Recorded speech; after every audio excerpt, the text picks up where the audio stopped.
The innate artistic sense of the French people has not been without pictorial expression, maintained by a continuous line of artists from the earliest times.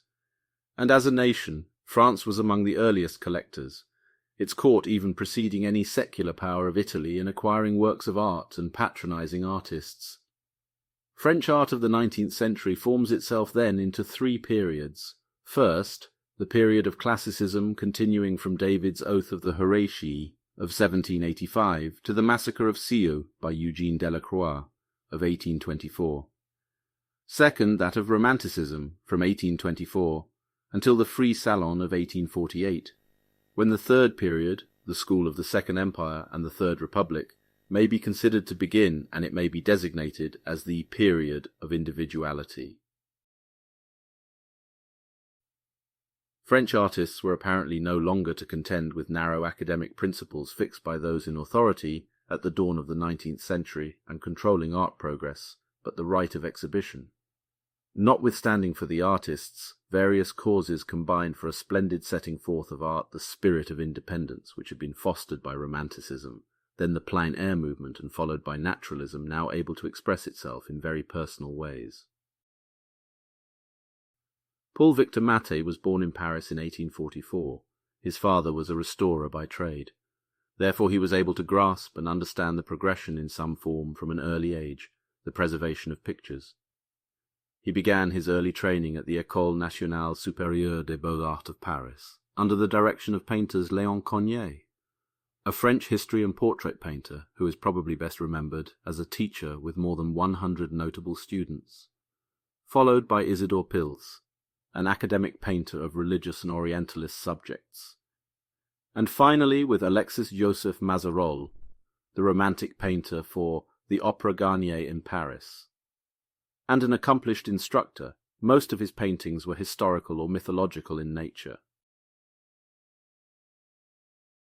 In 1868, after the successful completion of his studies, he went on to exhibit at the Salon. His ability to paint portraits of distinction with a sure hand was recognized immediately. The naturalness of his canvases displays a confidence that would remind one of Degas, with whom he made a striking drawing, and no doubt was helpful to the young artist at the start of a productive career. Mathey would also portray his colleagues within the studio environment on many occasions. One striking example is the portrait of Georges Clairin. In 1868, Clairin accompanied the painter Henri Regnault on a trip through Spain and Morocco.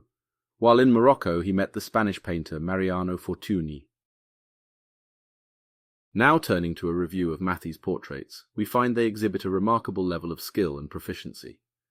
His mastery extends to both male and female subjects, and his style reflects the influence of Degas. Mathey's attention to detail is evident in his portrayal of natural body language and gestures. Like Degas, Mathey believed in the significance of memory drawing and its impact on creating convincing artwork. Mathey was also an advocate for the etching process, striving to establish it as an art form in its own right, rather than solely used for copying famous works. In addition to his expertise in portraiture, Mathey was also accomplished in landscape painting. This form of art presents a unique opportunity to experiment with colour and light effects, and Mathey took full advantage of outdoor exercises to hone his skills. A truly well-rounded artist. As seen in the landscapes presented here, there is a lightness of touch, delicate handling, and colour that is lively. He has a searching approach to outdoor paintings, as one that is discovering the area, and careful to render it justly. The painting of The Flowing Stream is rich in tone and presents us with a sky that feels right, not overly painted or heavy. Returning to the studio, there is a light-hearted but industrious canvas of flowers on a table, where there is no hesitation in looking over all the elements to establish enough detail without losing the whole.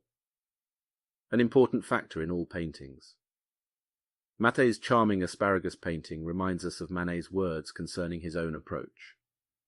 When Manet created a group of asparagus, -1, which was sent to its delighted collector later, he says of his determination to break with the past and invent something better, "Each time I paint, I throw myself into the water to learn swimming."